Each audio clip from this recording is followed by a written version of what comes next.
बोल क्यों नहीं रहते कि हाँ ये चीज गलत है, ये राहुल गांधी के ऊपर तुम एक्शन लेने की जो बात तुम कह रहे हो, नोटिस भेजने की बात कह रहे हैं, तो चुनाव आयोग को प्रूफ दे देना, चुनाव आयोग पूरे सबके सामने दिखा दे कि नहीं राहुल गांधी झूठा है। क्यों चुनाव आयोग अपने पीछे हट रहे हैं, क्यों चुनाव आयोग नहीं बोल पा रहे? तो ये 40 लोग एक घर के अंदर पाए जा रहा है जो बताए जाते हैं, ठीक है। तो आप बिहार के अंदर ये लोग क्या कर रहे हैं, ये 5 लाख वोट काट रहे हैं। आप कह रहे हैं कि हम रीजन नहीं बताएंगे। भाई ये क्या है दादागिरी? आप रीजन नहीं बताएंगे, आप वोट देने का अधिकार काट दोगे। अगर वोट देने का राइट नहीं रहेगा तो आप बताइए कि आम गरीब जनता कहाँ जाएंगे? एक वोट देने का अधिकार की वजह से तो जो नेता है 5 साल के बाद आपकी काबू में आते हैं, 5 साल की बात तो आपकी पैर धोने के लिए आ जाते हैं, 5 साल की बात तो गरीबों को गरीब समझते हैं, 5 साल की बात तो सफाई कर्मी के सामने आकर झुक जाते हैं। क्यों? क्योंकि उनको वोट चाहिए। अगर वोट का अधिकार नहीं रहेगा तो सब कुछ तो बेकार हो जाएंगे। अगर वोट का अधिकार नहीं रहेगा तो पढ़ने का अधिकार भी नहीं रहेगा, वोट का अधिकार नहीं रहेगा तो शिक्षा का भी नहीं रहेगा, अगर वोट का अधिकार नहीं रहेगा तो रोजगार मांगने का अधिकार भी नहीं रहेगा। वोट नहीं रहेगा तो आप बताइए कि ये नेता काबू में आएंगे? चुनाव आयोग का मुद्दा भटकाने की कोशिश कर रहे हैं। जब मुद्दा जनता से जुड़ा हुआ मुद्दा होता है तो उसको भटका देंगे। हिंदू मुसलमान से बेहतर कोई मुद्दा है क्या देश के अंदर? हिंदू मुसलमान से बेहतर कोई मुद्दा नहीं है इस देश के अंदर। और हिंदू मुसलमान में जो मसाला जो देश की जनता को जो मिलते हैं ना, वो किसी को नहीं मिलता, क्योंकि हम जनता डिजर्व करते हैं कि हिंदू मुसलमान होते रहे और हम लोग बड़े खुश होकर रहते हैं। ये नहीं पता कि हिंदू मुसलमान की वजह से आपका अधिकार, आपका वोट देने का अधिकार, आपका शिक्षा का अधिकार, आपका स्वास्थ्य का अधिकार, आपका पढ़ने लिखने का अधिकार, आपका राइट टू इंफॉर्मेशन का अधिकार, आपका सारी अधिकार ये लोग छीन लेंगे। सिर्फ हिंदू मुसलमान हिंदू मुसलमान हिंदू मुसलमान करते हैं। आरोप अगर झूठा है तो किसको बताना चाहिए? अगर आरोप झूठा है तो उसको ये बता देना चाहिए, चुनाव आयोग को आके सामने आए और चुनाव आयोग बताए कि राहुल गांधी ने जो आरोप लगाया वो झूठा है। दूध का दूध पानी का पानी कर दीजिए। हमारी इस वक्त जिस वक्त हम लोग है 2024 की चुनाव है, 2025 के क्या नाम है 2023 की चुनाव है, हमारे हर साल चुनाव होते हैं। अगर उसमें आपने ऐसा गड़बड़ी करा है, महाराष्ट्र की बात करते हैं, फिर लोकसभा चुनाव की बात करते हैं, अगर गड़बड़ी हुआ है तो चुनाव आयोग दिखाते क्यों नहीं है? चुनाव आयोग कहाँ छुपे हुए हैं? चुनाव आयोग के पास सब कुछ है ना, चुनाव आयोग के पास पूरा डाटा होता है, चुनाव आयोग के पास पूरा प्रूफ होते हैं। तो चुनाव आयोग आके दिखा दे, राहुल गांधी की जो बात तो झूठा साबित कर दे। मैं राहुल गांधी का प्रवक्ता नहीं हूँ, मैं आम इंसान हूँ, लेकिन आम इंसान होकर मैं देख पा रही हूँ कि वो क्या कर क्या रहे हैं। जब आम इंसानों को शक हो रहा है बार बार उस चीजों को कि भाई कहीं ना कहीं कुछ गड़बड़ी हुई है, तो कहीं ना कहीं कुछ तो गड़बड़ी हुआ होगा। जब राहुल गांधी बोल रहे हैं कि आपका जो है चुनाव आयोग के अंदर गड़बड़ी है और 25 सीट में गड़बड़ी करे है, एक सीट का उन्होंने एग्जाम्पल भी दे के बताया। अब उस चीजों को वो बता क्यों नहीं देते? चुनाव आयोग बोल क्यों नहीं रहते कि हाँ ये चीज गलत है, ये राहुल गांधी के ऊपर तुम एक्शन लेने की जो बात तुम कह रहे हो, नोटिस भेजने की बात कह रहे हैं, तो चुनाव आयोग को प्रूफ दे देना, चुनाव आयोग पूरे सबके सामने दिखा दे कि नहीं राहुल गांधी झूठा है। राहुल गांधी को झूठा साबित कर दो। आज विपक्षी नेता मैदान में उतरे हैं, बिल्कुल सही है, उतरना भी चाहिए। पूरी तरीके से विपक्षी नेता को जिस तरीके से अखिलेश यादव हो या तमाम सांसद जो है, राहुल गांधी, प्रियंका गांधी से लेकर तमाम जो नेता है मैदान में उतरे हैं, और ये चीज होना चाहिए क्योंकि ये है विपक्ष का पावर है। विपक्ष का दबदबा जब तक नहीं होगा तब तक जो चुनाव आयोग अपनी मनमानी करते रहेंगे। चुनाव आयोग का काम क्या है? चुनाव आयोग का काम है निष्पक्ष चुनाव करना। चुनाव निष्पक्ष क्यों नहीं करते? अगर चुनाव आयोग निष्पक्ष चुनाव करते तो सवाल होता है उनके ऊपर। अगर सवाल उठ रहे हैं तो उसको सवालों को खत्म करने का काम किसका है? चुनाव आयोग का काम है। तो चुनाव आयोग क्यों नहीं करे? चुनाव आयोग क्यों शांत बैठे हुए हैं? चुनाव आयोग का काम है कि निष्पक्ष चुनाव करे। जब चुनाव आयोग के शायरी बोलने से इनको फुर्सत नहीं है, चुनाव आयोग जब कह रहे हैं उसके बाद अगर राहुल गांधी इस तरीके की बात करने के बाद विपक्षी नेता हंगामा मचा रहे हैं तो आप दिखा दो। आप कवर फायरिंग देने के लिए मीडिया आगे आ जाते हैं, कवर फायरिंग देने के लिए बीजेपी का नेता आ जाते हैं। बीजेपी क्या एक चुनाव आयोग है क्या? बीजेपी तो अपना पार्टी है, तो बीजेपी क्यों आगे आके कवर फायरिंग देने की कोशिश करते हैं? क्यों मीडिया आके कवर फायरिंग दे रहे चुनाव आयोग को? चुनाव आयोग अपनी बात सच्चाई तरीके से क्यों नहीं रख पा रहे? क्यों चुनाव आयोग अपने पीछे हट रहे हैं? क्यों चुनाव आयोग नहीं बोल पा रहे? तो सवाल तो होता है और सवाल होना भी चाहिए। अगर वोट देने का अधिकार छीन लेंगे, आप बताइए 40 लोग एक घर के अंदर पाए जा रहा है जो बताए जाते हैं, ठीक है। तो आप बिहार के अंदर ये लोग क्या कर रहे हैं? ये 5 लाख वोट काट रहे हैं। आप कह रहे हैं कि हम रीजन नहीं बताएंगे।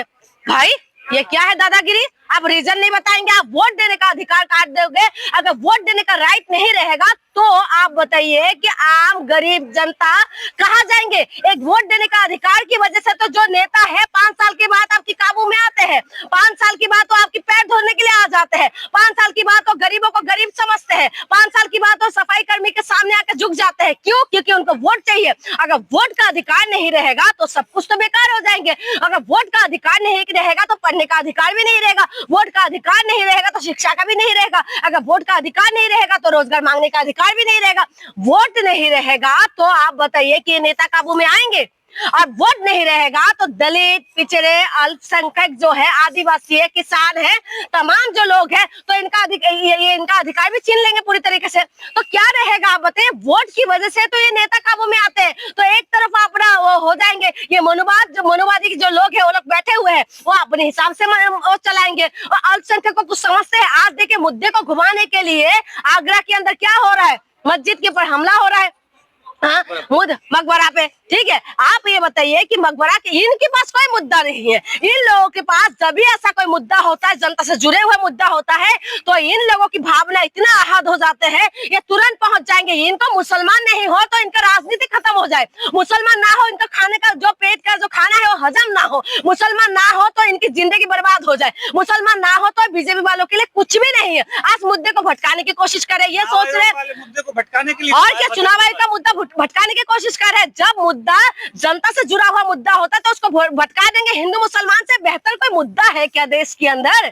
हिंदू मुसलमान से बेहतर कोई मुद्दा नहीं है इस देश के अंदर। और हिंदू मुसलमान में जो मसाला जो देश की जनता को जो मिलते हैं ना, वो किसी को नहीं मिलता, क्योंकि हम जनता डिजर्व करते हैं कि हिंदू मुसलमान होते रहे और हम लोग बड़े खुश होकर रहते हैं। ये नहीं पता कि हिंदू मुसलमान की वजह से आपका अधिकार, आपका वोट देने का अधिकार, आपका शिक्षा का अधिकार, आपका स्वास्थ्य का अधिकार, आपका पढ़ने लिखने का अधिकार, आपका राइट टू इंफॉर्मेशन का अधिकार, आपका सारी अधिकार ये लोग छीन लेंगे। सिर्फ हिंदू मुसलमान, हिंदू मुसलमान, हिंदू मुसलमान करते रहेंगे। तो ये चुनाव आयोग का ये मुद्दा है, बहुत बड़ा मुद्दा है और पूरी तरीके से ये अभी जन जन तक पहुंचे हैं और जन जन तक पहुंचना भी चाहिए। और पूरी तरीके से जमीन पे ये तो कहते हैं ना कि जड़ पकड़ लेना चाहिए। आप बताइए बिहार के अंदर ये चीज करा है कि बाकी राज्य के अंदर नहीं करेंगे? आप बताइए, अभी लोकतंत्र जिंदा होने के बावजूद भी ये लोग आदिवासियों के मुंह पे मूत देते हैं। ये लोग जो है दलित महिलाओं के साथ बलात्कार करते, रातों रात सबको जला देते हैं। ये लोग जो है किसानों को 1 साल तक बैठने के लिए, रोड पे बैठने के लिए मजबूर कर देते हैं, लोकतंत्र होने के बाद भी। आप बताइए जब लोकतंत्र नहीं रहेगा तो ये लोग क्या करेंगे? अपनी मनमानी करेंगे। तो इसीलिए वोट देने का अधिकार हमें जो है किसी भी तरीके से इस अधिकार को हमें रखना है, बचा के रखना है। और इसीलिए विपक्षी पार्टी जो मैदान में उतरे हैं बिल्कुल सही करा। अखिलेश यादव ने बैरिकेड तोड़ा, कूदा है, बिल्कुल सही करा और पहले करना चाहिए। राहुल गांधी भी मैदान में है, प्रियंका गांधी मैदान में है, तमाम अपोजिशन पार्टी सब मैदान में है और होना चाहिए। जब विपक्ष मजबूत होगा तभी कुछ होगा। अगर विपक्ष मजबूत नहीं होगा तो आपकी और हमारी वोट देने का जो अधिकार है वो ले जाएगा, क्योंकि संविधान हमें अधिकार देते हैं। मैं महिला होकर जो बोल पा रही हूँ, ये तो मुझे संविधान ने अधिकार दिया है ना। ये सारे अधिकार छीन लेंगे। ये क्या करना चाह रहे हैं? देश को कहाँ लेके जाना चाह रहे हैं? इसीलिए तो मीडिया जो है इस कवर फायरिंग दे रहे हैं चुनाव आयोग को। बैरिकेड जो है कूदना अब हल हो गया है इसका? क्या करे फिर? दीवारें कूद जाए? हाँ, बैरिकेड ही तो कूदा है, ये चांद में पहुंच गए हैं। हाँ, बैरिकेड ही तो कूदा है ना, बैरिकेड ना कूदे। क्यों नहीं दे रहे लिखित रूप में? कौन? राहुल गांधी। तो चुनाव आयोग अपना दिखाए ना, इतना सारा प्रेस कॉन्फ्रेंस करके पूरा देश के सामने बातें रखे हैं, तो उसके बाद एफिडेविट देना भी जरूरी है। हाँ? आप चुनाव आयोग काम करे ना, चुनाव आयोग अपना काम क्यों नहीं करे? शायरी बोलने से फुर्सत नहीं है इनको। चुनाव आयोग को, चुनाव आयोग एक संविधान की संस्था है और निष्पक्ष संस्था बताया जाता है। तो चुनाव आयोग का काम है ना, एफिडेविट बना के देगा, एफिडेविट में लिख के देगा, तभी होगा क्या? हाँ, कितना कुछ करोगे परेशान और अपोजिशन पार्टी को? आप गला घोट दोगे क्या? ऑलरेडी तो तुमने कर ही दिया, पूरा गला घोट ही दिया तुमने। और उसके बाद क्या करने के लिए तुम्हें बाकी रह गया? जो तुम कह रहे हो कि चुनाव आयोग का एफिडेविट लिख के दे, चुनाव आयोग ये करके दे, वो चुनाव आयोग को ये करके दे। अरे चुनाव आयोग को क्या तुम काम नहीं कर रहे हो? तो क्या आप सड़कों पे उतरेंगे? आप क्यों नहीं? मैं क्या, सभी उतरना चाहिए। महिलाओं को उतर जाना चाहिए सड़क पर, सारे गरीब से लेके किसान मजदूर सब उतर जाना चाहिए। आपको क्या लगता है वोट देने का अधिकार नहीं रहेगा तो आप ये माइक पकड़ के ऐसे खड़े रहेंगे मेरे पास? चुनाव आयोग पे सवाल उठाएंगे आप? क्या हो गया? चुनाव आयोग पे सवाल उठाना क्या हो गया? चुनाव आयोग मुझे फांसी में लटका देंगे क्या? सवाल उठाते उन आरोप लगता है कि वो देश पे सवाल उठाते हैं, संविधान पे। सुनिए, चुनाव आयोग पे सवाल उठाना देश पे सवाल नहीं है, बीजेपी पे सवाल उठाना देश पे सवाल नहीं है, ठीक है। मेरे देश के लिए मेरी आन बान शान है मेरे देश, और देश के लिए मर मिटने के लिए हम भी तैयार है, ठीक है। लेकिन चुनाव आयोग में सवाल उठाना, अगर आपको लगता है देश में सवाल उठाना, तो हम देश के लोकतंत्र को बचाने के लिए हम सवाल उठाते भी रहेंगे, पूछते भी रहेंगे। अगर जरूरत पड़े तो रोड पे भी आएंगे। कहते हैं ना, अगर सड़क सूना हो जाए तो जो संसद है वो आवारा हो जाते हैं। तो इसीलिए सड़कों पे उतरना जरूरी है। आप बताइए, जो बेटा जो स्टूडेंट सड़कों पे उतरते हैं, दौड़ा दौड़ा के मारते हैं। आप बताइए, जब रोजगार मांगते हैं ये दौड़ा दौड़ा के मारते हैं। जब आप किसी चीज का हक और अधिकार मांगते हो तो आप इनको कुटाई कर देते हैं, ये पानी फिकवा देते हैं। आप किस चीज के लिए आप मांगेंगे बताइए। 2012 में थे, कांग्रेस का सरकार थे, लेकिन उस टाइम जब निविया कांड हुआ था पूरा देश रोड पे थे, लेकिन जो कांग्रेस थे कम से कम थोड़ा सा सुनते थे। लेकिन ये बीजेपी अपनी मनमानी करते हैं। अगर लोकतंत्र को बचाना है, संविधान को बचाना पड़ेगा। अगर संविधान बचे रहेंगे तो आप और हम बचे रहेंगे, चाहे वो माइनॉरिटीज हो, चाहे आदिवासी हो, चाहे आप और हम हो, चाहे एसटी एससी ओबीसी कोई भी हो, चाहे महिला हो। वोट देने का अधिकार रहेगा तभी बोलने का भी अधिकार रहेगा। अगर वोट देने का अधिकार छीन लेगा ना तो सब कुछ छीन जाएगा।